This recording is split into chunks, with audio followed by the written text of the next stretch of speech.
Welcome to Ear Biscuits, the podcast where two lifelong friends talk about life for a long time. I'm Rhett. And I'm Link. This week at the round table of dim lighting, we're exploring toxic traits.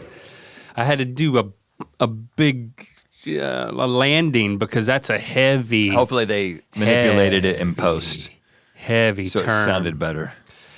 So yeah, we got a list of toxic traits. We're going to go through them and, be prepared. You might feel a little tingle in your conscience that you have a little bit of toxicity in your life. And I'm sure we're going to feel a little bit of that. I'm not above a little toxicity. Well, but it's one of these we wanted things, to do it in a fun way. Yeah, well, it's also using the word toxic in the way that people use it now, and then also using it to describe a trait. Because we're old, it's funny to think about the fact that there was a big portion of our life in which this language did not apply. Like, people were these things, but people didn't talk about them. Right. Like, before the internet, and really before social media, people didn't talk about all these things. You didn't understand yourself or other people. I mean, I'm sure some people did, but the average person didn't have all these labels, didn't have all these ways of putting people into categories, and also like knowing, oh, my friend has these things, I have these things. So this isn't, because that's the case, and I have never like evaluated these things very deeply. Yeah, me neither. So I didn't even, I could not even have begun to make this list. So we just got this list. But we're gonna do it, somewhere. We're not just gonna go through and be like, yeah, I have that, you have that, I have that. We're going to have some fun. We're gonna do toxic traits. A draft. Okay, so at some point, we'll figure out who's going to go first. It's like an NBA draft. Yeah, this is like when we do those Good Mythical More episodes with Jordan from Sport, and we have to pick things that we want to put on baked potato or whatever. So we're going to list out these toxic traits, and then we are going to go back and forth, and you have to pick the one that, if you were like building a character, a personality, and you had to choose some, they're all bad. You have to choose some of them. Yeah. But you want to choose the ones that you can justify as being, that's not really that bad. And by the way, along the way, we might say, I think I actually have that. That's why it's not that bad, because I already deal with that. Yeah. We're going to kind of build some personalities. And then Jenna, yes, at any point when we are considering a trait, you have the power to steal that trait. We're going to give you the power of stealing how many times? Well, how many are there total? There's 1, 2, 3, 4, 5, 6, 7, 8, 9, 10, 11, 12, 13, 14, 15, 16, 17, 18, 19, 20, 21. Good gosh. So we're not gonna go So through if we all. each did We'll 10. leave some on the table. What do you mean? Oh, Maybe we leave some on the table. But I'm saying, no, I like to force ourselves to take all of them. okay. We have to take all of them, but Jenna has to take. Let's see, if we each took 10, that would leave 1. I'd rather take 8 and leave 5. 5 for Jenna. Yeah. Okay. Well, let's take 9 3. and leave 3 for Jenna. That way, we're not going to stick you with too many toxic traits here. that's okay. Not all of my toxic traits are on this list, so I am very aware of mine.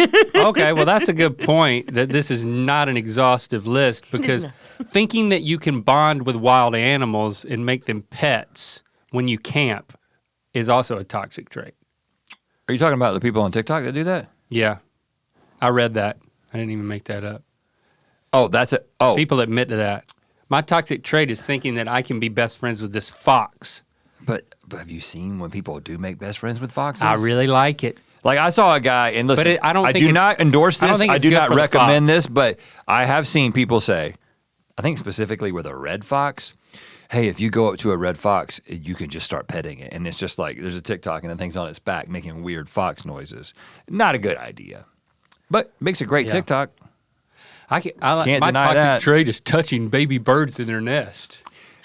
And it's, you know what? It's not. I don't like I just birds. gasped. That was. But I also Did you say think- you gasped? I just gasped. I think I didn't hear the said P. I think you can do I was that. like, though. Jenna just said that cannot do that. I made her No, fart. you shouldn't do that. But I think it's it's a gasped. myth. It's a myth that you can't that the mama will abandon them. But you shouldn't touch baby birds in a That's nest. toxic.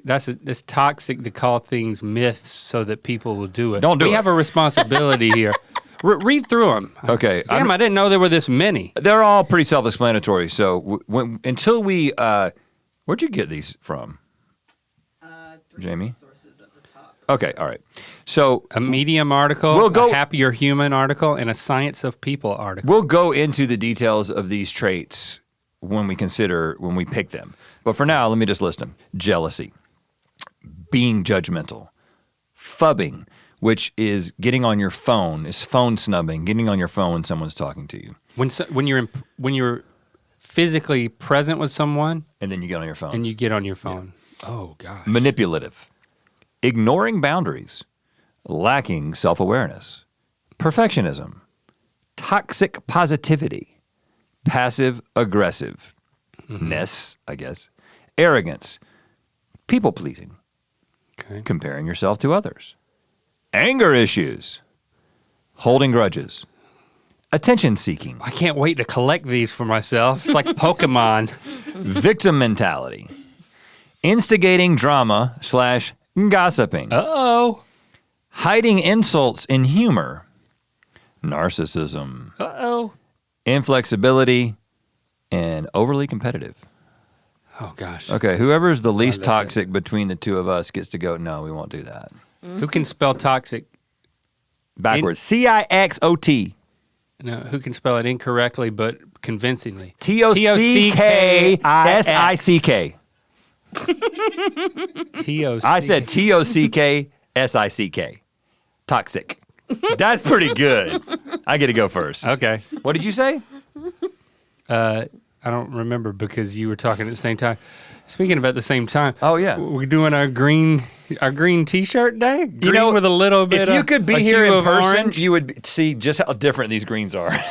But on camera, they look exactly the same. Let's do a poll to see whose shirt is better. Matter of fact, we are doing polls. That's a good if you're segue. listening on Spotify, we have the capability to make polls, and then you can respond and let us know what you think about things. And the best replies get published to the episode so other people can see what people are thinking. So it's yet another way. You know, we got the voicemail, 1-888 Earpod1. You can use the hashtag Ear Biscuits to contribute to the conversation. And now you can do this on Spotify. Respond to a poll. Let us know, and we will associate those best responses with the episode permanently. Permanently. Wow, you become a permanent attachment to the episode. So you're looking through the list. You're figuring out what you want. Okay. I got my first choice. Okay. Again, I'm choosing the thing that I think is not that bad, or I'm trying to stick you with the worst things. Sure. I'm going to start by drafting toxic positivity. Okay. I mean, how bad can that be? You have to put the word toxic in the description just so people will understand that it's negative. Yeah, read the definition of this. So it's more of a description. So I'll explain. Always looking on the bright side can actually be harmful. Sometimes people want to be sad and in their emotions, regardless of the severity of a situation, and always trying to get people to be positive diminishes and invalidates that person's experience. True.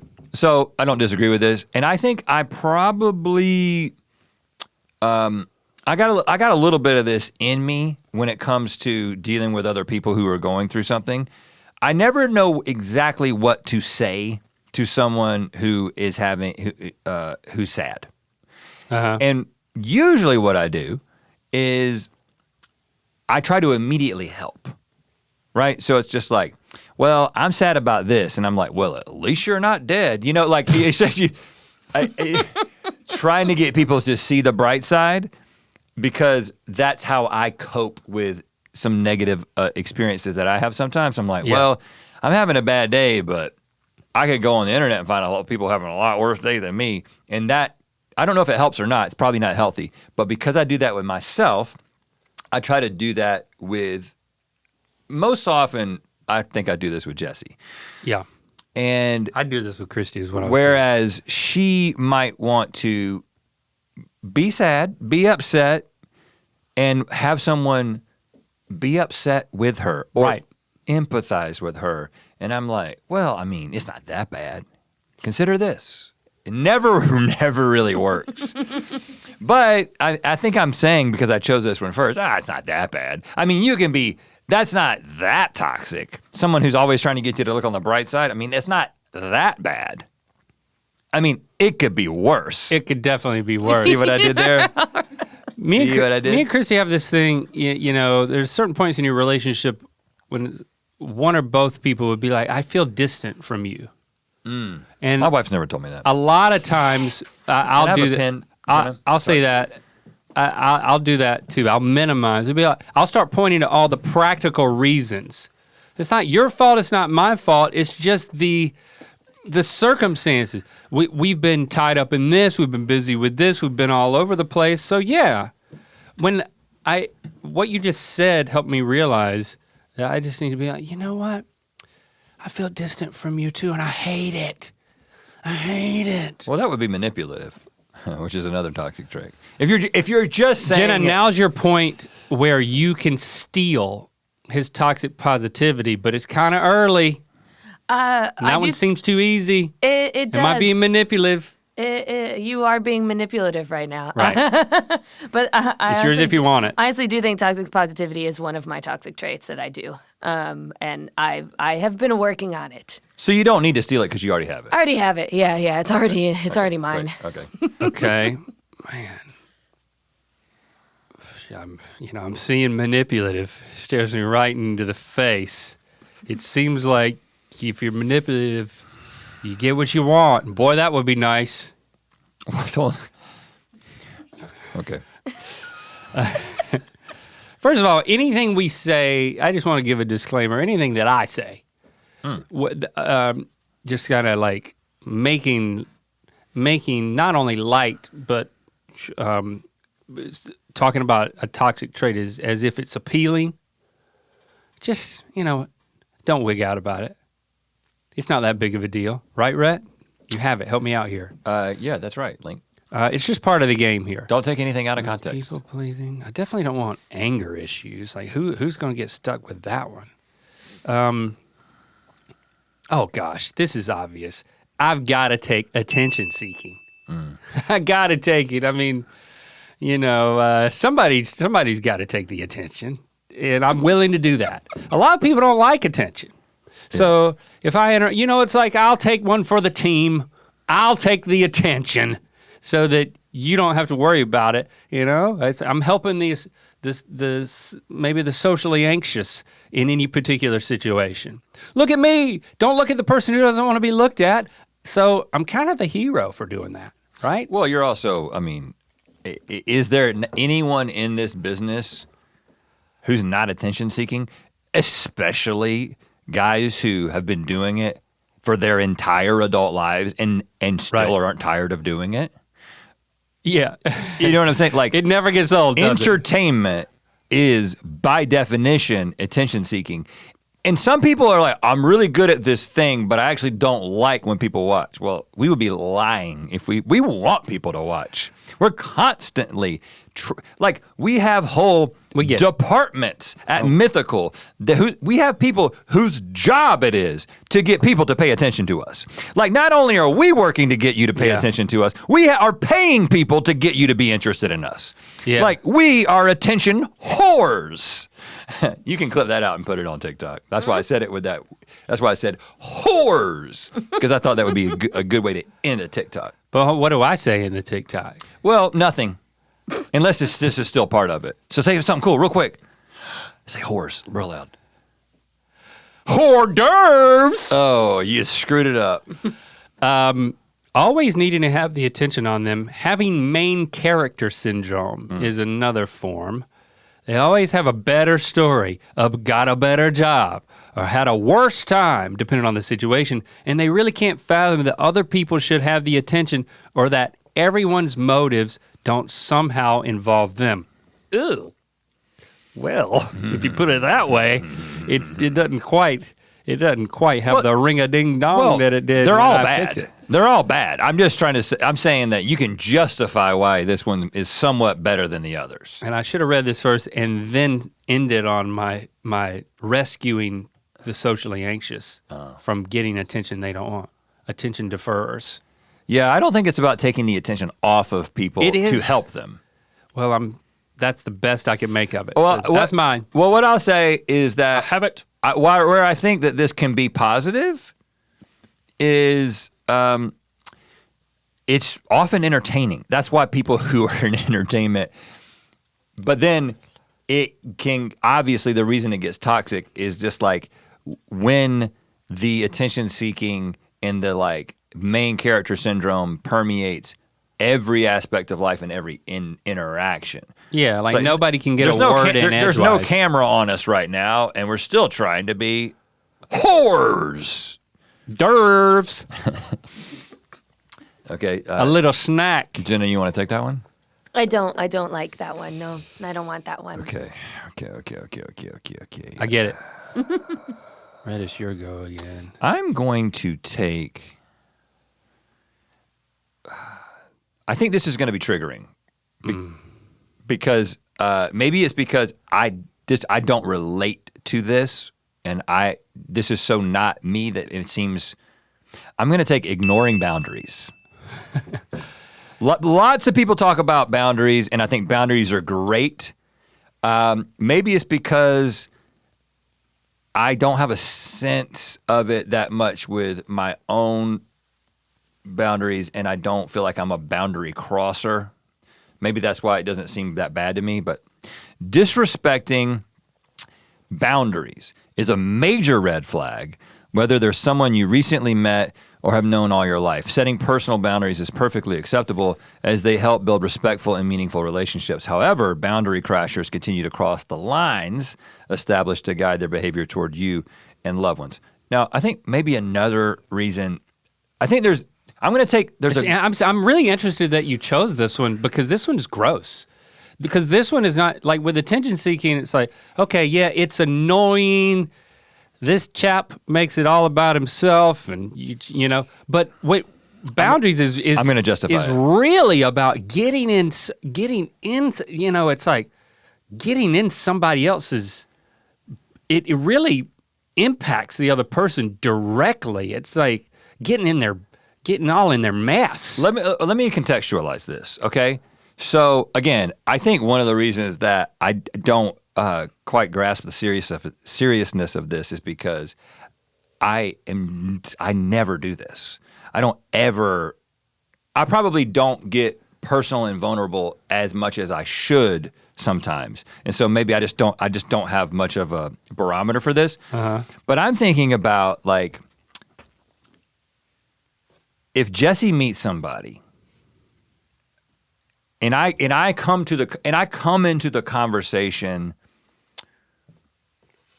4 minutes after she has begun a conversation with somebody, there is a 70% chance that she has already told them significant life story stuff. Like we might be 7 minutes in and she's talking about like her former life as an evangelical Christian and her deconstruction or whatever. And it's interesting because she's such a like disarming person that people are like, I love this. Like people who get to know her are like, she's telling me everything. It's so interesting. And then this person opens up and says this stuff that you just typically wouldn't say to somebody that you just met. And I think some people would say that that's crossing a boundary. I don't do that. I don't do that. Seems like it would be crossing more of her own bound. The person who's sharing is oversharing. Yeah. So I guess maybe I think you're saying that more like, of like if you get asking intrusive questions, or like getting in somebody's business. Like if I'm like giving unsolicited advice or an opinion. Yeah, and I don't do that. Maybe I should try to get Jenna to take this one. What is your understanding of ignoring boundaries? Because I'm thinking about like people talk about like parents, like. If you are an adult child, right, and your parents don't respect your boundaries, like that's a big problem. Yeah, because they're trying to parent you. Yeah, I would think of that, but then it's also like I see it as boundaries that are clearly established. Like I've had friends who don't like hugs. They're not affectionate, and I'm one of those people who is, but they have voiced that they are not. So then that's a thing to me of like, oh, they have told me that this is a boundary that they have. I will be respectful of it. And like I don't hug them unless I like ask or say, hey, I really need a hug right now. Could you give me a hug? And then it is on them of like if they want to cross their boundary to then help me with my thing. Yeah. Don't go through somebody's underwear drawer. You know what I'm saying? Yeah, that I don't want someone to do that. What if they don't know? What if they never know? I'm just kidding. I'm kind of afraid you took this one not understanding anything about it, and now I'm afraid that like you're really gonna cause damage. My lack of I don't actually have to take this one with me for the rest of my life. That's not how this works. Like we have to do this until the next year's draft. This is an annual thing. My ignorance of boundaries. You have to exhibit these and prove it. My ignorance of ignoring boundaries caused me to make this my second toxic trait, and I'm immediately regretful. I'm gonna take lacking self-awareness because I already have it a lot of times, right? And I just feel like I know it can, well, let me read it first.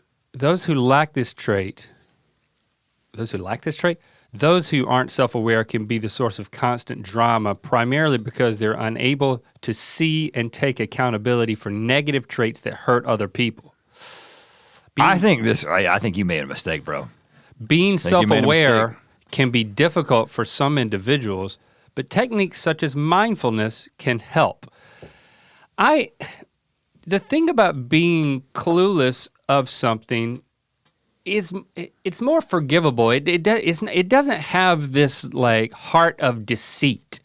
It has this heart of haplessness. And I think that, it's maybe it's like you could still say, well, his heart's in the right place. He's just clueless. And so I'm going to overlook it. So I think that helps a little bit. It doesn't seem like the worst of them. So it's like, well, it's not pre-planned. Like, it's not sinister. Right. But would you rather somebody be not self-aware about their halitosis or their tendency to always, going back to the attention-seeking thing, always, as soon as you tell a story, before you finish the story, asking somebody something, and then when you begin to answer it, they just start talking about the thing that they were thinking when they asked you the question, right? That's something that some people do. Yeah. And that's something that, if you're not self-aware of that, like that, you know what I'm saying? Like self-awareness, lack of self-awareness combined with another toxic trait is like a lethal combination. Yeah. So it really powers it up. So definitely So it depends on what else you get now. The 1-2 punch of attention seeking and lack of self-awareness. You've done yourself in. Is wow, what a clown. Yeah. Well, I will be stealing this one. Oh, what? Yeah, okay. I would love to lack a little bit of self-awareness. I think I am a little too self-aware, and sometimes it is very exhausting. And being a little less self-aware sounds really nice. Okay. I totally get that. It's almost like a little bit of weaponized incompetence. I would like to not. Weaponized incompetence. I would like to just not have to do it. You know about that. Holla. I think that. Yeah, I think you can get there, Jenna, because I think I used to be very self-aware. I'm a lot less self-aware than I used to be. Okay, so it's possible for me. Yeah, it's possible. You can definitely get there. It's just like, is it a zero fucks given kind of a thing? How many fucks given are you? How many fucks are you given right now? I think. Hold on. Is it 10 out of 10? I'm going to interject here. Equating lack of self-awareness with how many fucks you give that's incorrect. Okay. Because like The Subtle Art of Not Giving a Fuck, that book, which I read and forgot about, But I mean, you get it all in the middle. You just get it all in the title. You didn't really care about It was self-explanatory. It was kind of like, okay, yeah, everybody knows this, but no one really does it. I guess like, okay, not caring what people think about you, right? Is different than not being aware of who you are. Right, and because you know, like, not caring about what people think about you. If the positive side of that is obviously like you're not trying to please people, and you kind of like you're unabashedly yourself, et cetera, et cetera. But then, if you are not self-aware and your actions, like some other toxic trait, are negatively affecting someone, then you're relying on someone else who cares enough to point something out to you, which is really tough for people to do because most people are kind of like, it's hard. I don't want to have this conversation. Like, I don't want to have an uncomfortable conversation. I don't want to confront this person. It's easier to kind of just deal with it or just kind of spend less time with them, whatever. Unless it's on a podcast, and then that gets pretty entertaining. So I think that there's a fine line here. There's a fine line. I lost it, so now I have to choose another one. Ear Biscuits is brought to you by BetterHelp. You know, everybody, including me, faces situations where you don't know exactly how to proceed. And I think traditionally what I would do is I might talk to a friend about those things. I might sit there and think about them for a second. Or you may do nothing. Right, a lot of times, problem. yeah. But I have found that one of the benefits of therapy is as I am talking about the way that I feel or the challenges that I'm having in encountering a particular situation, a lot of times the answer will reveal itself. Maybe it might be a little something that the therapist says, but often it's just the process of being in that environment will reveal the answer. I agree. Whether you're dealing with decisions around career, relationships, or anything else, therapy helps you stay connected to what you really want while you navigate life, so you can move forward with confidence and excitement. We love therapy and we want everyone to be able to have access to it no matter where you are or what your situation is. If you're thinking of starting therapy, give BetterHelp a try. It's entirely online. It's designed to be convenient, flexible, and suited to your schedule. Just fill out a brief questionnaire to get matched with a licensed therapist and switch therapists anytime for no additional charge. Let therapy be your map with BetterHelp. Visit betterhelp.com/ear today to get 10% off your first month. That's BetterHelp, HELP.com/ear. Ear Biscuits is supported by Chime. You know, having a little extra money in your pocket can help you spruce up your life a little bit. Call it folding money. You know, that's what my granddad called it. Got a little folding money. And that was pre-digital age. Well, a little extra money helps everybody live their best lives. And Chime's online checking account is here to help you live yours. With Chime's online checking account, you can enjoy lots of perks like fee-free overdrafts up to $200. You can even get paid up to 2 days early with direct deposit. No more pesky overdraft fees and no impact on your credit score to apply. Chime also has no monthly minimum balance or overdraft fees, with access to up to 60,000 fee-free ATMs, which is more than the top 3 national banks combined, and can be easily found on the Chime app. Plus you can send and receive money with friends through Chime regardless of what bank they use and cash out your money fee-free. Your credit's a big deal, so build yours up with Chime. Just open a Chime checking account with a $200 plus qualified direct deposit to get started, and you can get started at chime.com/ear. That's chime.com/ear. The Chime Credit Builder Visa credit card is issued by Stride Bank N.A. member FDIC. Chime checking account and $200 qualifying direct deposit required to apply. Out-of-network ATM withdrawal fees may apply. On-time payment history may have a positive impact on your credit score. Late payment may negatively impact your credit score. Results may vary. I'm definitely, and you, Jenny, you've helped me here because I've been drawn to the ones that I identify with, and what I need to be doing is the opposite of that. Yeah, you gotta do what I'm doing. It's like, I would love a little less self-awareness. I haven't been self-aware enough to do that. So now I'm gonna, so I definitely am not gonna choose perfectionism. And I'm definitely not gonna choose, oh gosh, this is tough. Hiding insults and humor. It's like I can already pull that out of the holster. I don't want that one because I already have it. Man, do I have all of these? What? Why am I trying to go in? Overly competitive. Here we go. The last one on the list. Friendly competition is fun and healthy. Okay. But when it gets to the point of intense anger, they start to make life a competition, always having to one-up you. It might get a little nasty to get there, whether it's talking you down to other people to look better. Maybe I should just say, whether it's talking down to other people to look better or belittling your accomplishments, it can be tiring to be in a race you never intended to start. So, as I've firmly established. Why don't we just turn this whole podcast into me convincing you that you're actually competitive? That'll be fun. Let's do that.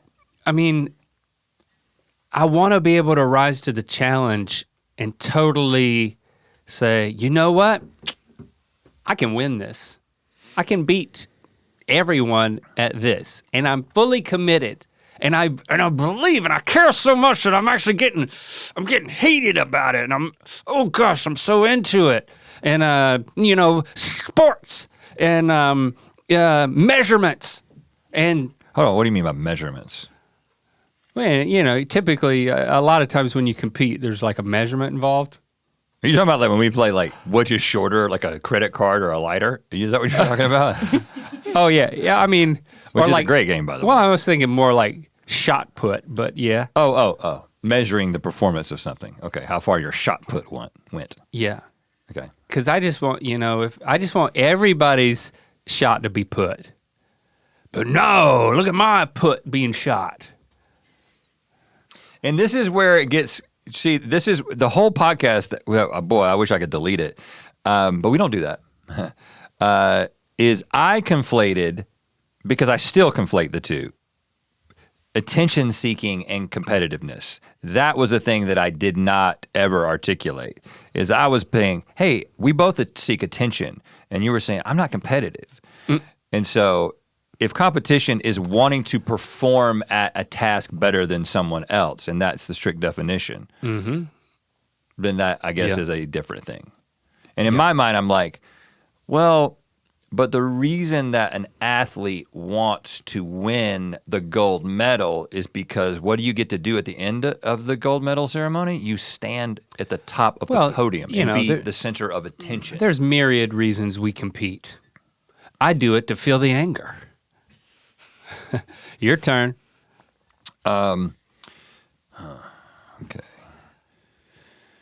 I'm going to take this, again, because I do already have it, and I actually don't think it's that bad for anyone else other than me. People pleasing.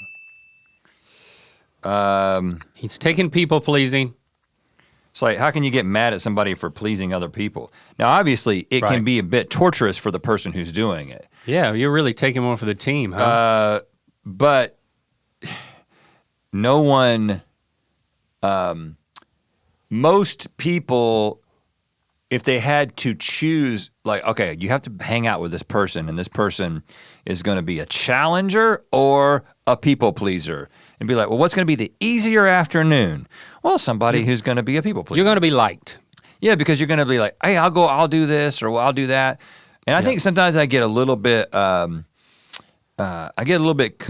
maybe there's some confusion about this, and I think I'm a people pleaser because I'm pretty flexible.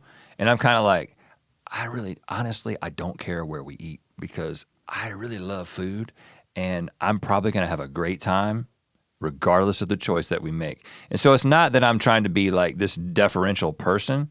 It's just that I genuinely don't care. And what I find is that I run into a lot of people who do care, and I'm like, okay, if you care, why don't your opinion wins out here? But then there's also, and I think we both kind of run into this problem before, where it can get, not necessarily, I guess it is somewhat toxic, but when you just won't tell someone what you think when they actually need to hear it, because you're like, I don't want to upset. Ruffle feathers. I don't want to upset them. Like we've always been, we've talked about this. You're going to suffer. You're going to suffer from this. Well, no one else is. I think we have both suffered. And now you're saying as a unit, long term, other people will suffer. Well, I think that we've suffered you're not telling them. as a. We've talked about this quite a bit, and I think we've gotten better at this.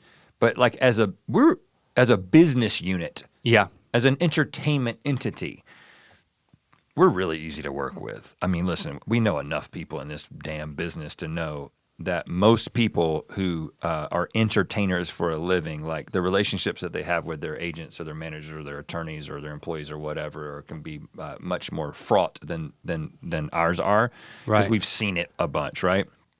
But there's been a number of times when I'm like, oh man, sometimes when somebody really stands up for themselves, really defends their perspective, really holds the line on something and is not worried that this is going to be upsetting or offensive to someone who wants something from them. Yeah. I've actually seen that benefit the person in a way that was healthy. And I think we've gotten better at that just through trial and error and experience. Yeah, we got more assertive. But personally,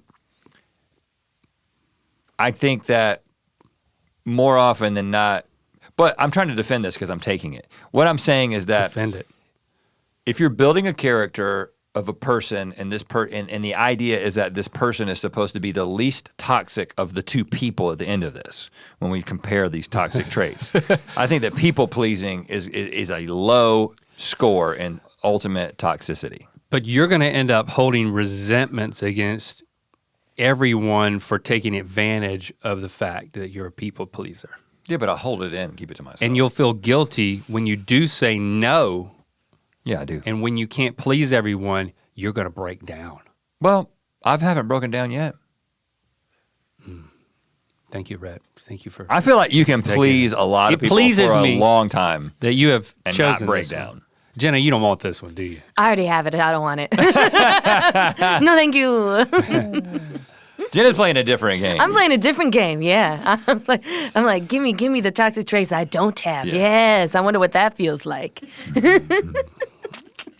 Where am I gonna go now? It's getting tougher, you know. Well, yeah, because they're getting real bad. Yeah, they're getting bad. They're getting bad. Well, there's still a number. You know that what? are not that bad. I'm gonna go with arrogance. Okay, I'm great. taking arrogance for the win, because this is a competition now. Confidence is one thing, but arrogance means you think you are superior to everyone around you. No one could possibly match up to your awesomeness, and you make it known.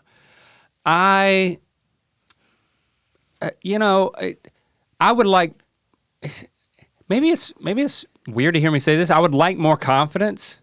To me, it comes down to this. There's this one aspect, and maybe this is very specific. So this is where I'm going with this. If I get accused of something, I immediately am like, oh, I'm sorry. The default is the accuser must be right. It's just a disposition I have. Like I just have this, and I don't know what it's related to, if it's my perfectionism, that I just have this keen sense of falling short of the ideal in any given situation, that if I get accused of something, I'm like, oh gosh, you caught me and I didn't even know it. You know, I didn't mean to do it, but you're right. And I think that can't be true all the time. You know, 100% of the time that somebody levels something at me, it can't be true, or it can't be 100% true. And I think that's just how I react. And I would like to have a little more fortitude and confidence in that particular area. I would hope that no one would ever accuse me of being arrogant. So maybe I need a little bit of that in my life. For once, be like, see, you're wrong, I'm right, because I'm great and you're not. Or we're both great. We're both great. You're great. I'm great. We're both great. So I have it, and I actually feel pretty good about it, you know? It was a great choice for me. That's a pretty arrogant choice. To be kind of arrogant. I'm gonna steal that one. No, you're taking all of mine. I'm sorry, I want it. Give it to me. Why? Because I am not arrogant. You're not arrogant. No, How do you I'm relate to it? self-deprecating. Self-deprecating. I would like a little arrogance. I think I would like to know how that feels. To just think Strut. do a little strut and I'm a hot shit. What does that feel like? You want to like a peacock. You want to Yeah. you want to pick a hot shit day of the month? Where I can be hot shit? Can we put it on the calendar and you Yeah, just know that well, that day I come in and I'm just like, Well, it might need to be a weekend, but yeah. oh, okay. No. Not during working hours. First of all, can I take issue with the whole hot shit thing? Like, hot shit is not a great thing. Like, if I came into the office there and you took go. a hot shit in the bullpen area, That would be arrogant. like, what? People wouldn't be like, look at that hot shit. They'd be like, I mean, the hotter the shit, the more stink it's got. Yeah. What about hard and crusty shit? Well, that's way better. It's impenetrable. You can pick it up. You can throw it.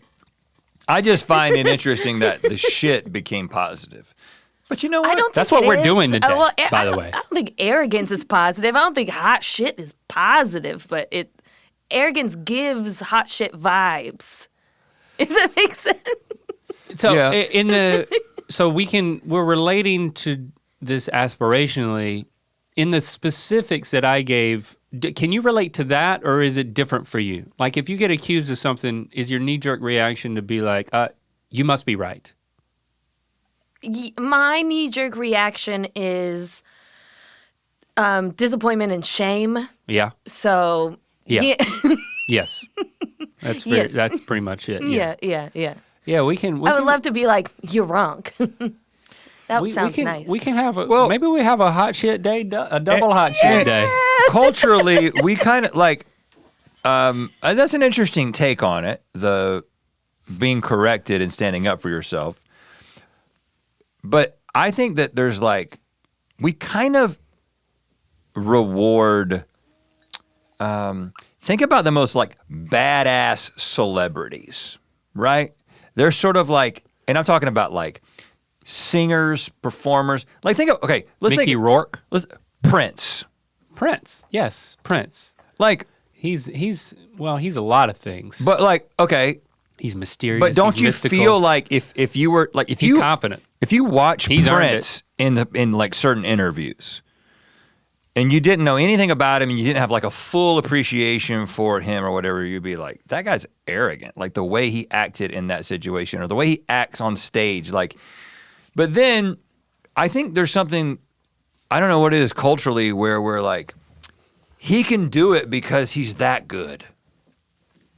Don't you think that that's something that ends up happening is that we excuse people's arrogance because they're giving us something that's at such a high level? And I'm not saying it's good. I'm just saying that like, I think that culturally we kind of reward arrogance. Well, if I think we reward arrogance in our politicians and our entertainers.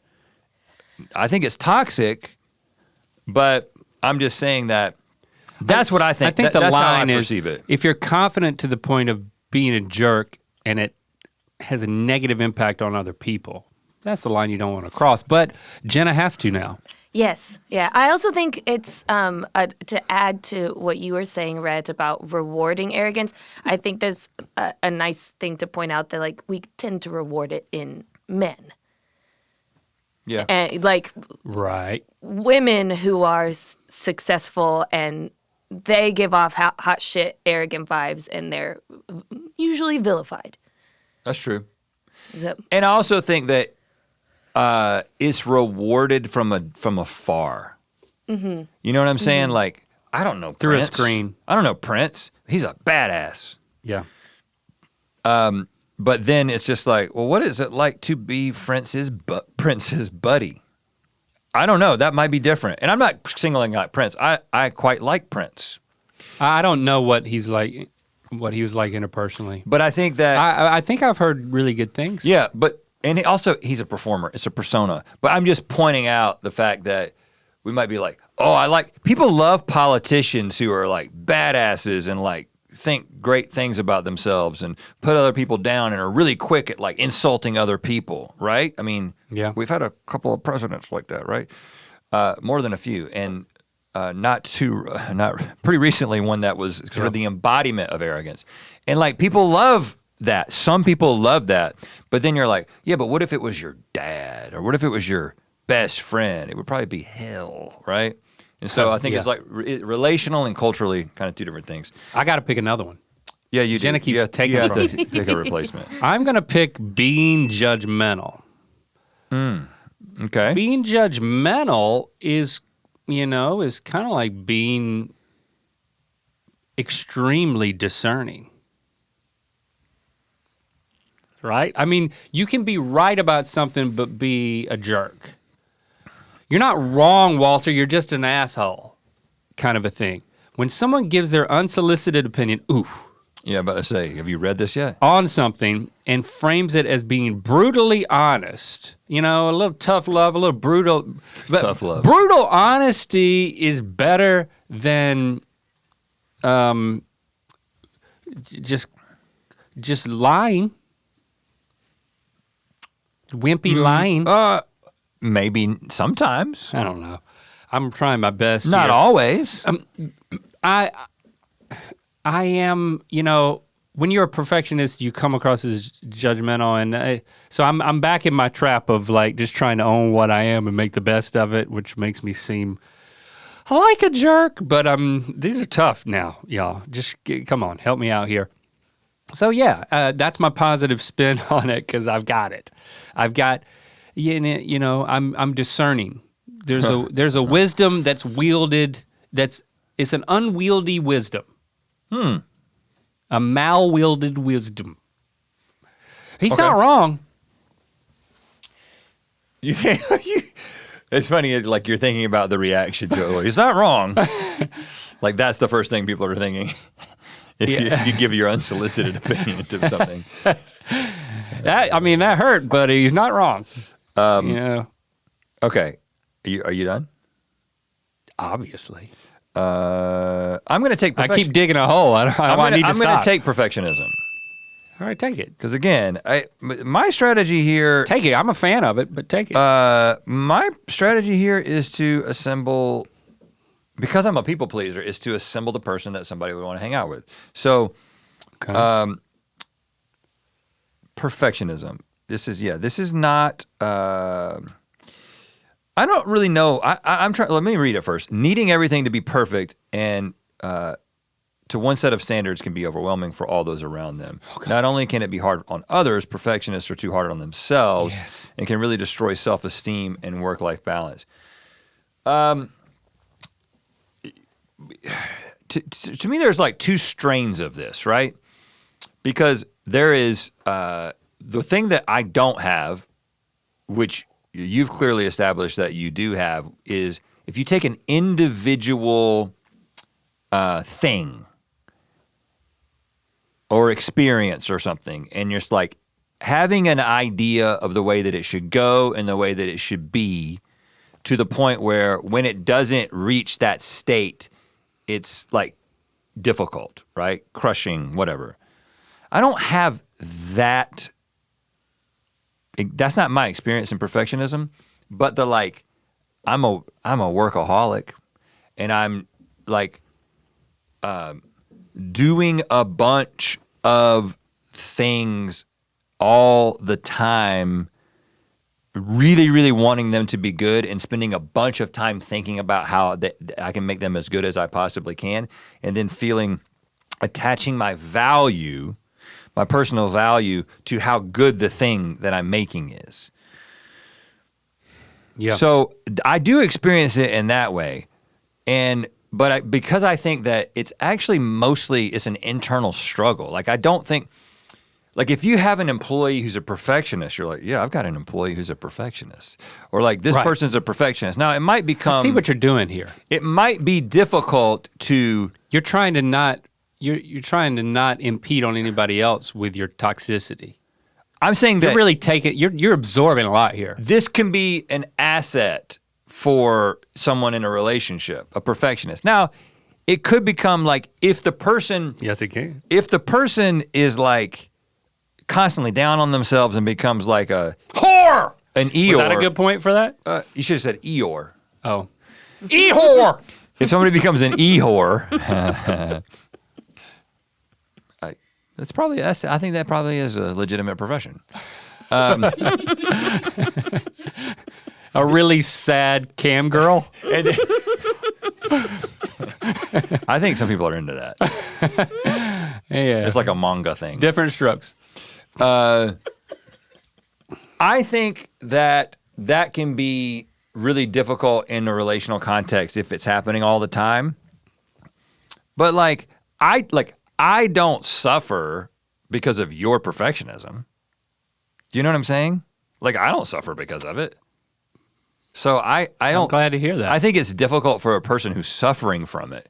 But again, so far, I'm just so you know, I'm a toxic, positive person who ignores boundaries while pleasing people and being a perfectionist. I'm a pretty good guy so far.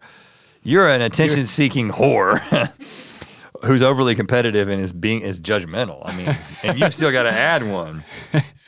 Well, Jenna just lacks self-awareness and is arrogant. Jenna keeps taking my best ones. Yeah, well, I'm sorry. You keep picking the ones I want. I already know the next one. I already know my final one that I want to take. So you guys just have to wait until that comes. All right. Okay. Now they're about to get bad, so everything could go south real fast here. Yes.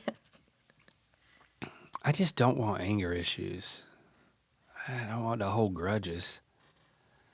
Victim mentality. Oh, I'm really against that. Instigating drama and gossiping. I got to take that one. Because it just sounds like it could be fun. A little bit maybe. It's hard not to get sucked into a little bit of drama, but when it's happening all the time and your life is full of it, it makes you exhausting to be around. You either thrive on negativity or subconsciously are addicted to chaos. I could get a lot of views. I could really channel this into some content. I wouldn't be the first, and I wouldn't be the last. I don't watch that stuff. I don't get into it. But might be fun. What about when somebody has the tea on something about someone that you know or you used to know that's interesting? Like you don't find yourself like, ooh, tell me more about that. No, I really don't. Because I have that. I'm not an instigator. I'm least dramatic person that you know. But what I do like is if somebody starts talking some shit about somebody, I'm like, okay, let me hear. I admit, I like reality TV. I like to listen to it. Yeah. I like to listen to it. I am. I do not participate. I'm really far from this because I think that, like, oh gosh, I don't want to get in trouble here, but like, oh, do it. Get in trouble. Even when someone is like ramping up to being canceled, and I don't know anything about it. Like, I'm not informed about anything. So Ramping up. Somebody tells me something that's like, somebody's getting canceled, and I'm like, my instinct is to take that person's side because I think and that's without knowing any details. I will be very clear. I don't take up for people who are being canceled. But I have this instinct to do that because I feel like I could be next, totally accidentally. Right. Well, you could. I just feel like I don't know. I to a fault. I like to believe I like to give people the benefit of the doubt. And I thought you were going to say. I'm trying to make myself sound good here. You're probably not. I think I'm probably not. Yeah. But that is an instinct of mine. Like, that's the side I err on. I'm like, well, there's two sides to every story, and like everybody screws up, and nobody's perfect. I passed a sign for a church, and it said, I love church. Said the name of the church, and then underneath it said, "Chill vibes, no perfect." I'm getting choked up. Chill vibes, no perfect people. Cool LA church. Yeah, man. Chill vibes. Chill vibes. No perfect people. It was a thing in the middle, but I can't remember what it was. And. So yeah, I'm gonna be that. I'm gonna be what did I just pick? Instigating drama and gossiping. Yeah. Ear Biscuits is supported by Rosetta Stone. There's plenty of reasons to learn a new language that's not the language that you currently know. I mean, maybe you want to travel and you want to be able to interact with people. Maybe you want to date somebody who doesn't speak your language. That could be fun. That's real fun. But communication is kind of key. So Rosetta Stone can help. Yes, Rosetta Stone is the most trusted language learning program. Available on desktop or as an app, and it truly immerses you in the language you want to learn. So you can learn Spanish, French, Italian, German, Korean, Japanese, Dutch, Arabic, Polish. Oh my gosh, look at this list. And I'm thinking maybe I want to really learn French this time so that I can go to France. I don't want to date anybody who speaks French. Well, you have a basis. You have a basis of 3 years in the market of Harnett County French. Right. So maybe you can build on that base. So I'd be excited to learn French, but you can use it for so many different languages, the ones that I've listed, and they have used trusted experts for 30 years with millions of users and 25 languages offered. And it's great for fast language acquisition. Rosetta Stone immerses you in many ways. There are no English translations, so you really learn to speak, listen, and think in that language, which is designed for long-term attention. With its speech recognition, the built-in true accent feature gives you feedback on your pronunciation, kind of like having a personal trainer for your accent. And not to mention how convenient it is with desktop and app options with audio companion and ability to download lessons offline. And the amazing value. A lifetime membership has all 25 languages for any and all trips and language needs in your life. It's a $299 program, but with our code, you can get it for just $149. Don't put off learning that language. There's no better time than right now to get started. For a very limited time, you can get Rosetta Stone's lifetime membership for 50% off. That's $149 for unlimited access to 25 language courses for the rest of your life. Redeem your 50% off at rosettastone.com/ear today. That's far from me, so I can move towards it. Okay, I'm going to take... Jenna didn't take that one. That's not the one she wanted. Fubbing. I hate this one. I hate you for this. It's just like in your face disrespect, man. I'm talking to you and you're just gonna, oh, now I'm on my phone. It's a pet peeve. Yeah, I don't know. I feel like this is a Gen Z thing. I'm anticipating a cultural shift here. And I think, again, my kids do it and my wife does it. I get offended when I'm watching a show with people and I look over and they're on the phone. They're not even talking to me. They're just not completely committed like I am. I'm with you, but I'm just saying that. I'm a one track, I can't multitask. So for me, You're not a two-screen guy? I'm assuming that most people, I'm projecting and then I get offended. All shows? Any show? I only look on my phone when I'm watching a show if I'm bored with the show. If I don't care about the show. I think it depends on the genre. Reality TV, man, I'm on my phone. I don't watch that except for Survivor. And when they get to Tribal Council, I get on my phone because that's the part I'm just like, well. Really? Tribal Council is where it really starts happening. Well, I don't know, I don't watch Survivor. I haven't watched it in many years, but. I'll perk up if it's good. I think that while I do think this is toxic. I don't think it's necessarily healthy. But I think that if you're good at it, and I'm saying I think I could be good at this. Like I'm listening to you, yeah. Because I think I can do that. If you say something to me and I'm on my phone, I'm like, yeah, and I repeat it back to you. I was listening to you. I agree. This is a safe choice. Not that bad. Maybe I should have chosen. Its annoying. Pet peeve area is not like break off the friendship, and I don't think it's so. I think that's the definition of toxic. Like if somebody has this toxic trait and it has an impact on you, that's grounds to break the relationship. Oh, yeah. Yeah, I think that's my definition of what makes something toxic.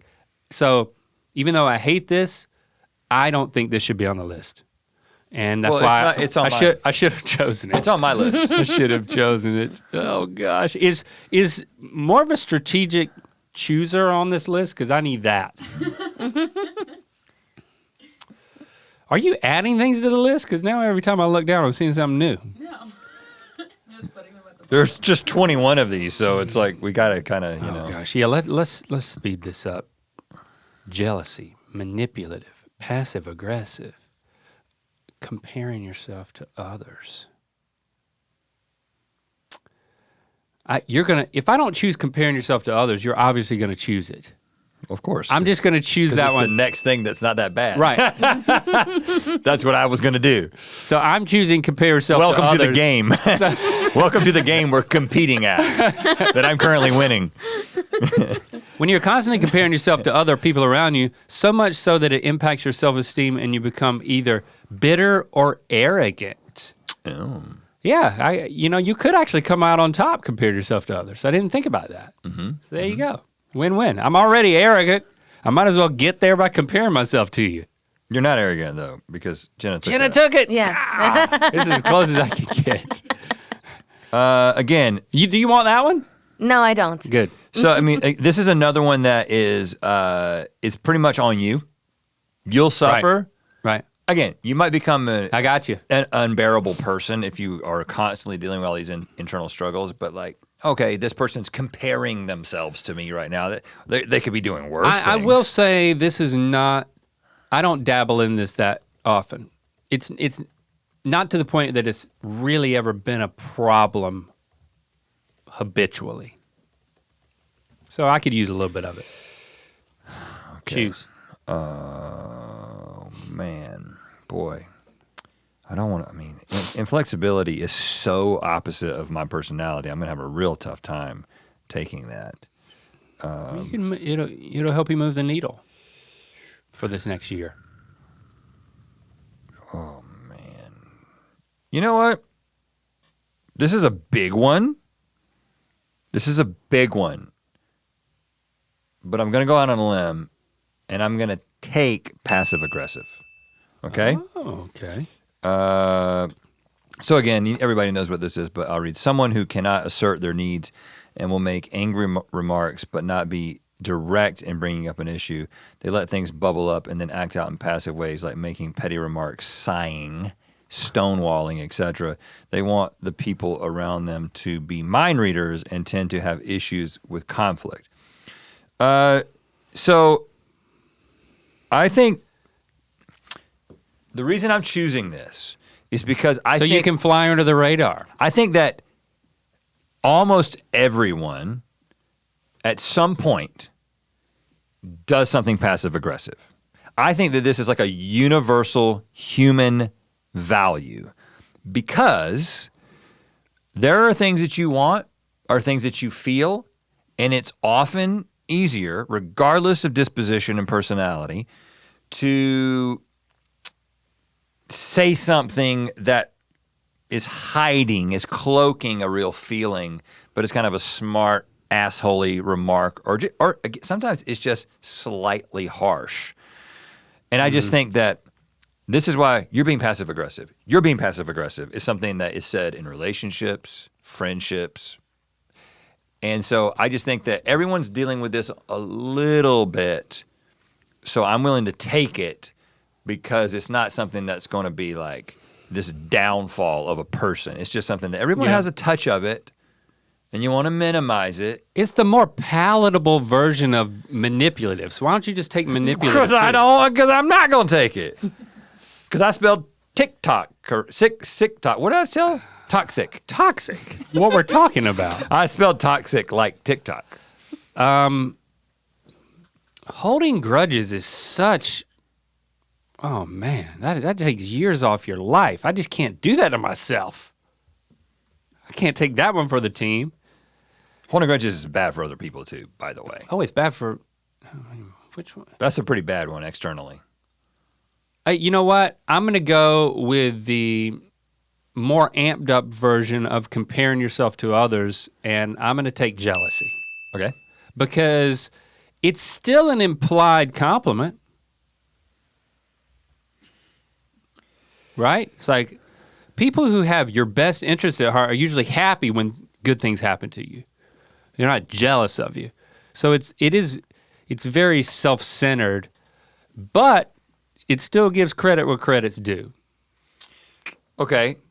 I'm taking it. This is a good time to bring up something that a lot of people pointed out when we did the top 10 people that we're jealous of episode. Yeah. Everyone was like, guys, you actually should have used envy instead of jealousy. That's why we wore our green shirts today. So I don't know. Because envy is when somebody has something you want. And we were talking about people who had done things or had things, achieved things that we want. Whereas jealousy is more like, okay, jealousy is being, this is just some Chart. website, is being fiercely protective of one's rights, position, or possessions, characterized by feelings of fear, anger, resentment, and insecurity. Right. So when your significant other is having a better time with somebody else, you're jealous because you want to. That belongs to you. Versus if your friend gets married, and you're jealous because you want to be married. You're envious because you want to be married. You're not jealous. And also, if you're Can't even say it if right. you're jealous in a relationship, You're protective of it. if some dude at the grocery store whistled at you, let me at him. Yeah. Don't go to the grocery store anymore. Don't go to the grocery store. Right. You know. But if you live closer to the good Ralphs, then I'm envious. Exactly. Yeah. Let's make this about Ralph's. Well, the grocery store. All right. Pick. I'm not trying to be manipulative, but it is on the board. Up for grabs. Manipulative, anger issues, holding grudges, victim mentality, hiding insults and humor, narcissism, and inflexibility. They're getting tough to take, but I'm going to take hiding insults and humor because at least it's funny. Okay. Yeah.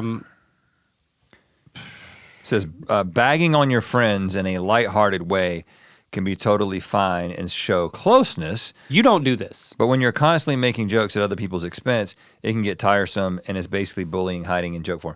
I do this. I actually want more of this. Yeah. I think you could give a good ribbing occasionally. Like I'd like to see you give a good ribbing to somebody. I don't.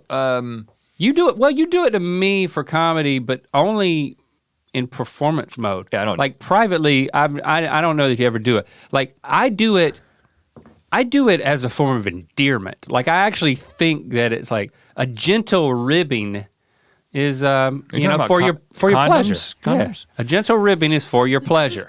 That's how I feel about it. And I don't disagree. I think that it's when it. Well, first of all, it has to do with the recipient a lot of times because I have people that I know who like to do this sort of like playful making fun of people. You do it, yes. I know people who do it more than you. And I know other people in my life that if they get together, it's inevitable. What's going to happen is this person's going to do their thing where they sort of find these soft spots and make fun of you. Push your and buttons. This person who's sensitive and defensive gets really mad. And I've seen it a number of times. And I tend to be like, if somebody starts doing it to me, I'm kind of like, ha ha ha, yeah, okay. All right, when is this going to be over? But, I mean, I try to do it about something that I feel is innocuous, but you never know what somebody's self-conscious about. Right, but because at least... But it is funny for everybody else. If it's funny for everybody else, one person is suffering. So if you have to pick something, I'll take it. Let's just jam through these. I'm taking that one. Dang it, taking one from you. Yes. Why? I think I need a little bit of this. Not necessarily because I don't think of things in insulting ways. Like I don't. it's hard. I'm very nice. And too nice. sometimes I've been in situations where people have said mean things and my retort is, "Oh." And I don't say anything, and I just really wish I had the kind of the streak to be like, well, I'm gonna say something mean, but it's gonna be funny as hell. Like, Right. and it's like, you're gonna say something mean to me. I got something way better. A zinger. And I can That's never. when you wish you had that button where you could rewind a little bit and be like, Yeah. oh, I got you this time. It's like what? Because like I've totally been in that situation where I've a stranger. I've been polite to and just been like, no, thank you. And they say something mean, and I would love to be like, well, I'm gonna be mean back now, but I can't. I don't do that. Yeah, you need like a generic go-to, but Like your mother. Right. But that's such a. I can't. yeah, That's not good. That's not good. It's not a good one either. yeah. Do you kiss your mama with that mouth? Is kind of maybe that's more specific. Could that work? No, usually I feel like the only time I did That something that I was proud of was that when someone insulted me and I was just like, "Oh, you're sad." Well, Yes. that's good. That's good. I like that. But like I Oh, know, you're sad. "Oh, you're sad." That's it. Is it? Okay. That is it. But you have to say it Dang. the way Jenna said it. "Oh, you're sad." Ooh, God. yeah, I got yeah. a tear in my eye. Yeah. You got to Wow. say it like that. Wow. So I've chosen my three. All right, so Those you are Jenna's my, out. All of It's, them. it's a free-for-all now. yeah. Now, okay. You got to choose another one, right? I'm trying to choose between inflexibility and anger issues. I don't have any inflexibility. I think on the spectrum, I'm pretty flexible. So I take a lot of pride in my flexibility. So it's really hard to imagine me taking on inflexibility. That would be tough. But I'm pretty flexible, so I'll take it. See what I did there? See what I did? I'm going to take inflexibility because, you know what? The positive side of this, well, let me read it because it'll sound real bad when I read it because that's how all these are. When someone just cannot have things any other way than how they see fit, they are terrible at compromise, won't go out of their comfort zone, and will pout if they have to change a plan from what they wanted. This is really difficult to deal with, but the positive side of it is if you are very flexible and you kind of don't care about a lot of things, having an inflexible person, sometimes you can reposition it as this person just is planning things, or this person, if I just step out of the way, this person will just do these things and I might benefit from it. So that's the positive side. So I think there can be a positive side to it. Okay. I'm going to take holding grudges because I don't think I've struggled with this. I think I'm pretty good at like moving on. I like relationships to be intact. I like to get over conflict as quickly as possible, like immediately if I could.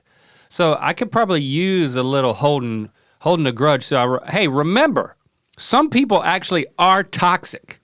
Yeah. And you need to keep your walls up.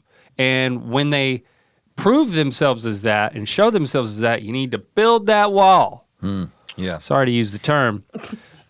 Did not mean to do that. But yeah, so I actually feel really good about this. Yeah, you've actually made that sound good because I feel, man, I could use some of that too. Sometimes there's somebody who you're supposed to have a problem with, you know, and then you're like, what if I run into him? And then I think to myself, well, I'll probably just be like, hey, you know, like, Right. Yeah, because too. I'm a people pleaser. But then I also sort of like search my heart and I'm kind of like, well, I'm not that mad at him. Right. Yeah. Yep. So, yeah. Yep. So you wish you would have had it. The reason but I you didn't can't take it. Here's the reason I didn't take it. Because it can eat away at you. I know some folk who are grudge holders, and it makes certain relationships difficult because it's like, well, I can't talk to this person now because you got a problem with them because of this thing that happened. Oh yeah. Then they make other people have to choose sides. Yes, and so that's why I didn't choose it, because it's an imposition for me sometimes. To use the parlance of Jenna, it's sad because that's gonna be the name of Jenna's podcast. It seemed like the parlance of Jenna. I like that. It like when you hold a grudge, it puts a part of your life on pause. You know, I just think about like family members who don't talk to each other. It takes work. It takes work. But it freezes an area of your life. And that's a you thing, not even a them thing. Choose. I'm gonna take anger issues. Good. I did not want that. Let me read it. We all get angry, but when you're quick to anger, it can be really easy to redirect it at someone completely innocent. Having issues expressing your anger in healthy ways can lead to people getting tired of hearing apologies later on and constantly walking on eggshells around you. The positive side of anger. Well, anger is sometimes it's a mask for sadness, right? That's one of the things that I think that's what I learned in therapy. Hurt people hurt people. And so if you get angry about something, there's probably a deeper emotion under that you should have just gone through and gotten to. And also, having anger issues is one thing. Taking the anger out on others is another thing. They now have those rooms that you can go to with a sledgehammer and pay like, $30 for an hour to just bust up some televisions and stuff. The thing I don't like about this is that it bumps up against violence. So I'm glad you chose it. It didn't say that. It said lots of people who are angry and then don't do anything violent. But some do. And that could be you, Rhett. Well, no, that's not me. I'm not choosing violent anger. Violent outbursts was one of them. Neither one of us would want to take that. Just just being angry. Oh gosh, not that bad. So I got to choose two of the last three. Yeah. Manipulative or victim mentality. Oh, so you're not going to choose narcissism? I'm going to choose manipulative because my heart's in the right place. I'm just trying to get you there. I'm trying to get you to the right answer because I'm an arrogant perfectionist. Well, no, you're not. I'm mixing things up here. I'm mixing my real life with my toxic character, but you can be manipulative, but for good reasons, right? You really need to wear that life vest. Okay, that's a great example. Manipulative people are not easy to spot. A manipulative sea captain is what you want.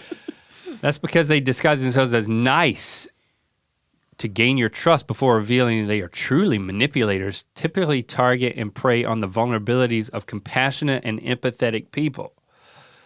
Okay, I did my best. I think the reason you can choose this one is because to me, it's kind of like passive aggressiveness, and that is lots of times in a conversation, somebody might say, "You're being manipulative right now." Everybody can fall into it. Yeah. You just don't want to be described as a manipulative person, which I do think is what you just did because it is like one of the main descriptors of your person. So I don't know, we'll see. I got to choose between victim mentality and narcissism. This feels pretty easy. Yeah, but so I'll take victim mentality. Hold on, I might surprise you here, right? No, I don't know. I was gonna try to find a way to make, because listen, this town has a lot of narcissists, and as we have established, I think when we took the narcissism test on the show many years ago, that there's a score where if you're above a certain number, you're probably a narcissist, right? But if you're another score, you have narcissistic tendencies. But if you're in the middle range or a little bit above the middle range, you're probably an entertainer for a living. And then if you're really low, you probably hate attention, right? And so I think that narcissistic tendencies that are not like toxic level can end up, they can be a good thing sometimes. But I don't know, man. People like it's so common these days to be like, that person's a narcissist. And it's like once you give somebody that label, it is like the worst ever. So I'm gonna give it to you. Take it. No! And I'm gonna take victim mentality.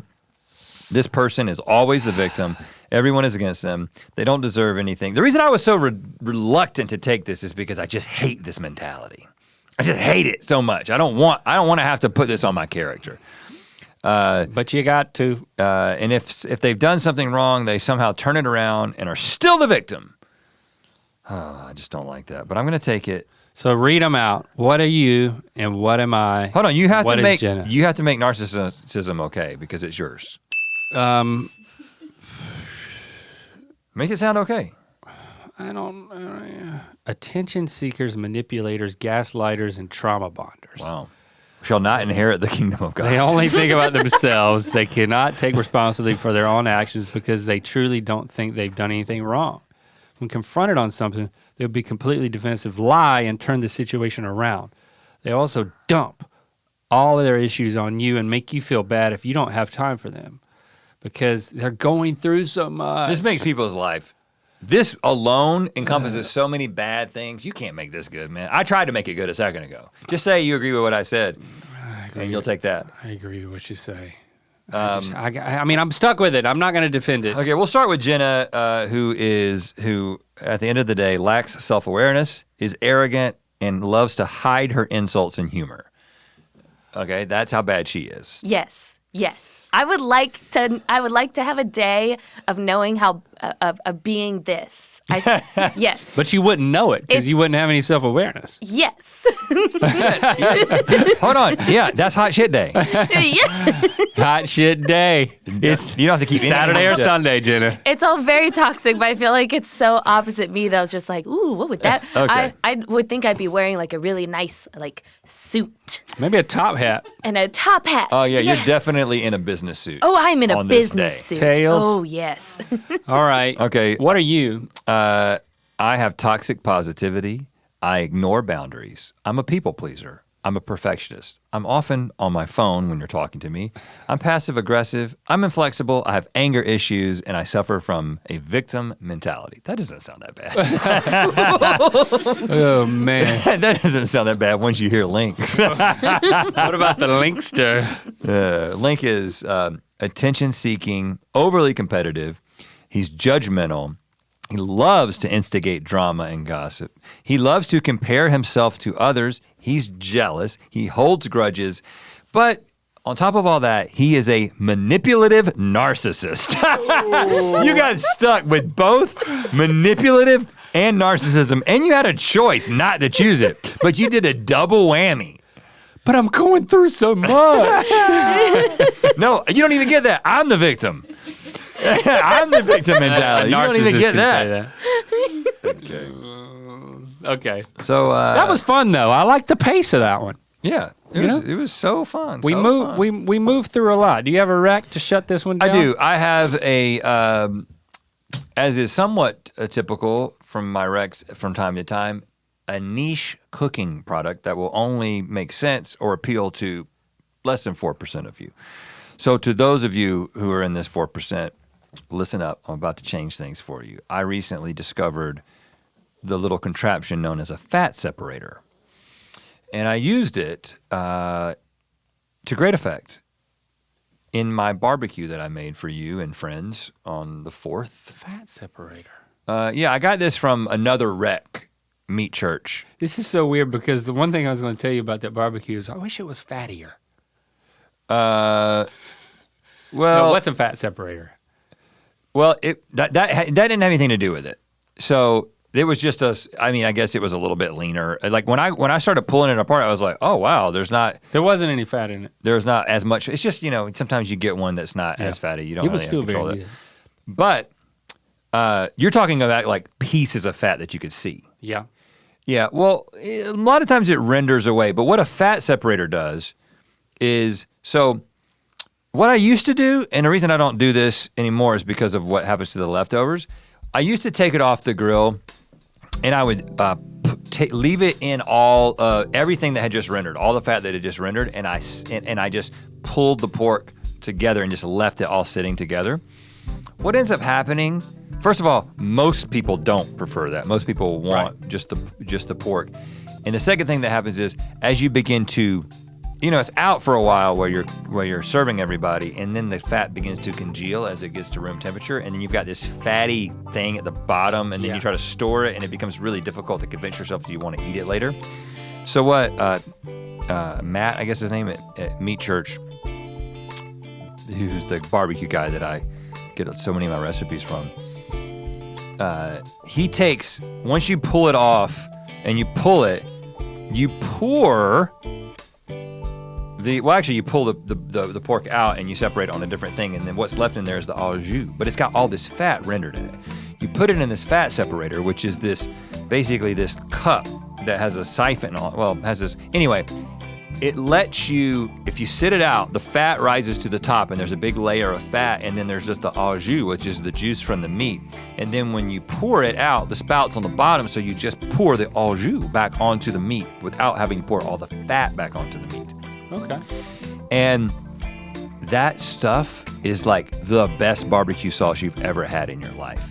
And last night, I took the au jus that was still in the fridge, and I just took like a couple of spoonfuls on it, put it on some pork, warmed it up, and like that pork didn't have any of that like congealed fat on it in the bag. And you didn't. And it was so good, man. So I'm assuming a fat separator. There's other applications for this that I'm only just discovering, but if you're basting or baking or roasting some piece of meat and you want to get the fat out of the juice, get a fat separator, it will be a game changer for you. Hashtag Ear Biscuits. 1-888 Earpod 1. That was fun.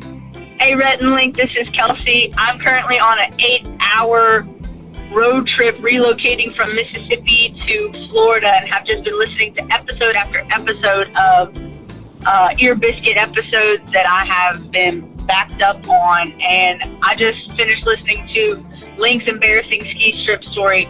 It is one of the reasons why I love y'all so much. It's so well-rounded in comedy and real relationships, so thank you. Bye. To watch more Ear Biscuits, click on the playlist on the right. To watch the previous episode of Ear Biscuits, click on the playlist to the left. And don't forget to click on the circular icon to subscribe. If you prefer to listen to this podcast, it's available on all your favorite podcast platforms.